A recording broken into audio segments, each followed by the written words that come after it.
जब पृथ्वी पर अत्याचार बढ़ा तो ब्रह्मा जी के कहने पर भगवान नारायण के पास पहुंचे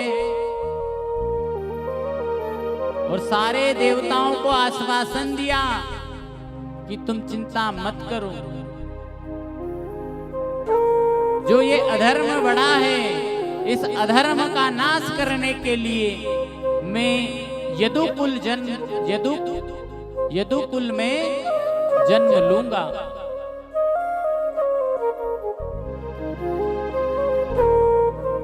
तो उग्रसेन के जो भाई थे देवक, उनकी कन्या का नाम था देवकी और देवकी के चचेरे भाई का नाम था कंस।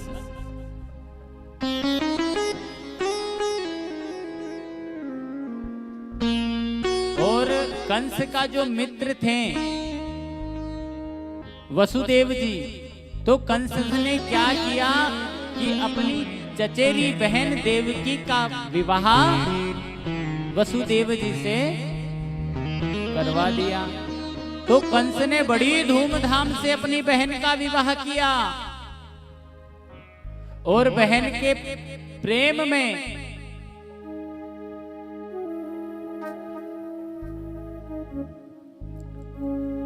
वह स्वयं अपनी बहन को छोड़ने के लिए वसुदेव और देवकी को लेकर जिस रथ में देवकी और वसुदेव जी बैठे हुए थे उसी रथ का वो बना सारथी। इतना प्रेम अपनी बहन से करता था। लेकिन जैसे ही मथुरा के पार हुआ तो गर्जना के साथ आकाश में आकाशवाणी हुई, अरे कंस, तू ये क्या करने जा रहा है?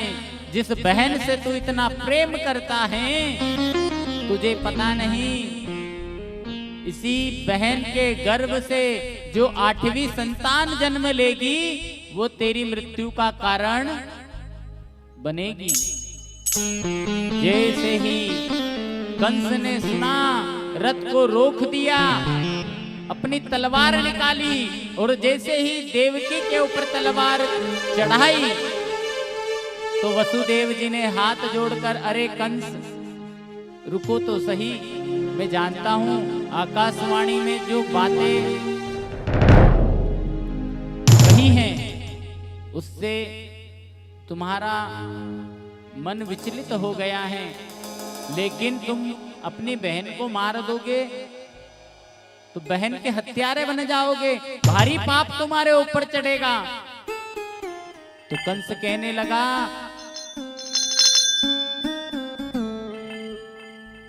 मैं अपनी बहन से कितना प्रेम करता हूं कैसे तुम्हें बताऊं, लेकिन मेरे सामने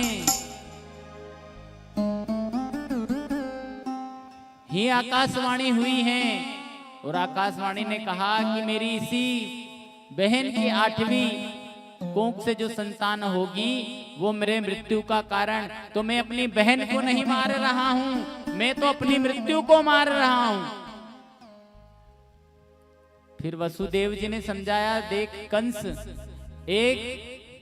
पहले मेरी बात सुन, जिससे तुझे तेरी बहन की हत्या का पाप भी नहीं चढ़ेगा।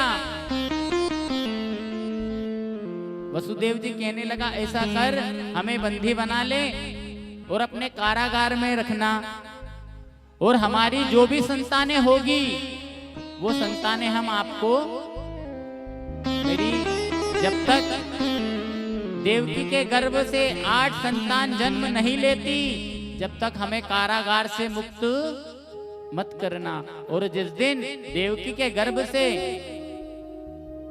तेरा काल जन्म ले उसको मार देना, उसके बाद हमें छोड़।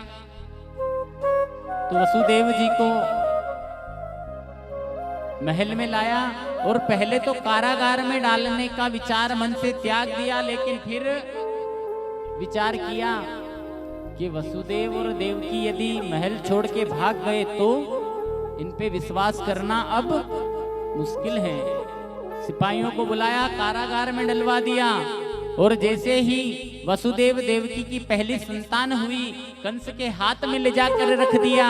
और जैसे ही उस नन्हे से बालक को कंस ने देखा तो कंस के अंदर भी दया का भाव आ गया। मन में विचार करने लगा, अरे मुझे तो देवकी के 8वीं संतान से खतरा है। तो वसुदेव की कही हुई बात चलने लगी कि पहले पुत्र को मारने का जो हक कि नारद मुनि आ गए।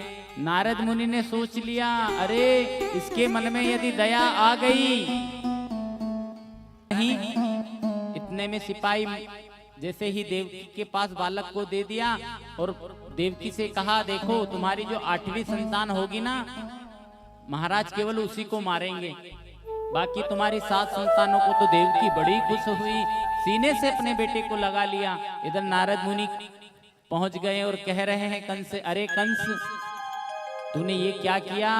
तेरी मृत्यु का जो कारण था उसे जीवित छोड़ दिया। कंस कहने लगा, नारद मुनि अपने मृत्यु के कारण को नहीं छोड़ा, मेरे मृत्यु का कारण तो देवकी की गर्भ से जो 8वीं संतान जन्म लेगी ना, उससे मुझे खतरा है। तो नारद मुनि, अरे राजन तुम कितने भोले हो।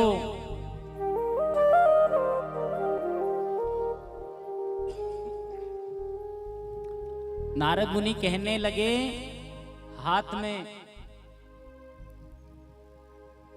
डंडा लेकर 9 रेखाएं 8 रेखाएं नारद मुनि ने खींच दी और कहने लगे, अच्छा राजन तुम ये बताओ, इसमें पहली रेखा कौन सी है, आखिरी कौन सी है, बीच की कौन सी है? तो बता दिया कि ये पहली। अच्छा ऐसा है, पहली ये है। इधर से अगर जो गिनोगे तो बोले ये पहली। तो तुम्हें को पता क्या है कौन सी 8वीं संतान है, पहले वाली या बाद वाली या बीच वाली? तो समझ में आ गया। और जैसे ही समझ में आया, सिपाहियों से कहा, देवकी की गोद से बच्चे को छुड़ा लिया। और छुड़ाकर कंस ने हाथ में पकड़कर शिला पाषाण के ऊपर उस बच्चे को पटक दिया। ऐसे करते करते देवकी के 6 पुत्रों को कंस ने मार दिया। 7वें पुत्र को श्री हरि ने अपनी योग माया के कारण रोहिणी के गर्भ में पहुंचा दिया। अब 8वीं संतान की जैसे ही बारी आई तो घन घोर घटा आसमान में छा गई।